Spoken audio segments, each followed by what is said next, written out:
akhirat. Tema pembahasan kita yang minta malam yang singkatnya adalah akibat korupsi.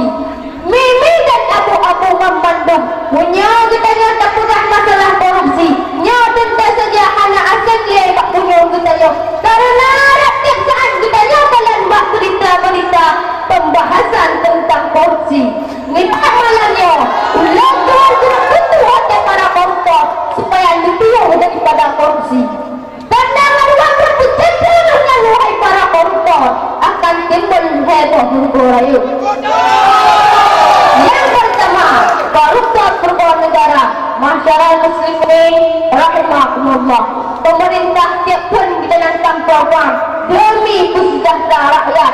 Triliunan rupiah dibuat anggaran demi pembangunan sekolah. Tapi wadah dana bagi amprak jika siluman-siluman proyek yang berada anggaran ujung gadah berada. Bangunan sekolah hanya lihat peng dadah negara rugau.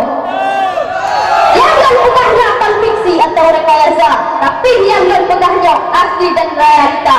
Negara sejauh memandang batu-batuan yang disalur tengah wajah jika oleh siluman-siluman proyek dan hantu-hantu birokrasi.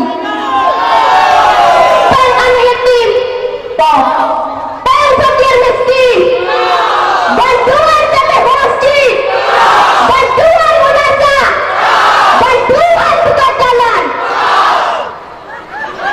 Kemudian yang kedua, koruptor berbau rakyat.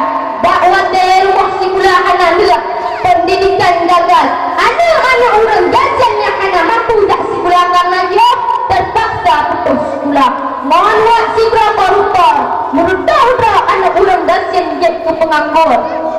Hadirin yang kamu mulia, menanggapi dua bapa yang dihadir, maka Allah terlibat awan di pihak kitanya. Lewat surat Al-Baqarah ayat 188. Bismillahirrahmanirrahim.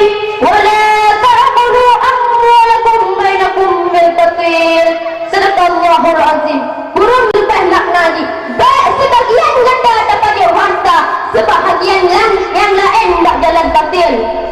Tolong yang ditanya pada harta anak yatim disalurkan oleh pemerintah sejuta. Teruk buat anak yatim nama tu riba.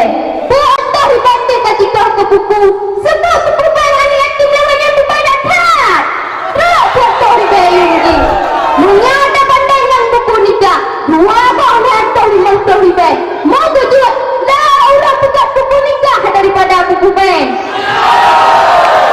Masyarakat muslimin rahimakumullah. Dan pegah menontonlah kritikan, tapi lagi nyentuh isi hati para anak yatim. Maka seolah-olah zina bermakna dalam Masjidil Haram. Walau yang kamu doktor senior, kamu pilih anak letak berdua dari pengkorupsi. Maka juga apabila nasi dua koruptor kena taubat, yang tahu harta hasil korupsi swasta. Rumah hasil korupsi rumah tu. Mata hasil korupsi mata tu. Nahan hasil korupsi nahan. Lemah hasil korupsi lemah. Rumah hasil korupsi rumah. Anak hasil korupsi anak. Masyarakat muslimin rahimakumullah. Kemudian yang kedua, koruptor bergadraw. Bukan bergadraw. Rasul nepegah. Tiap-tiap asal yang timah dari lantai. Rasul nepegah. Semantang yang pada harta harian, maka apa neraka yang lebih aula.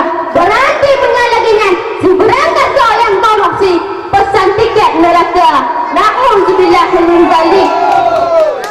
Ana kesegai pembahasan ulang tuan malamnya. Sebagai kesimpulan juga pembahasan ulang tuan. Koruptor berbau negara, koruptor berbau rakyat dan koruptor berbau draw. Maka kita mari sama-sama kita berdoa kepada Allah. Ya Allah, ya Rabbi, selama Nabi hidup sejahtera, boleh nangga ni tak korupsi, tidak modasi sila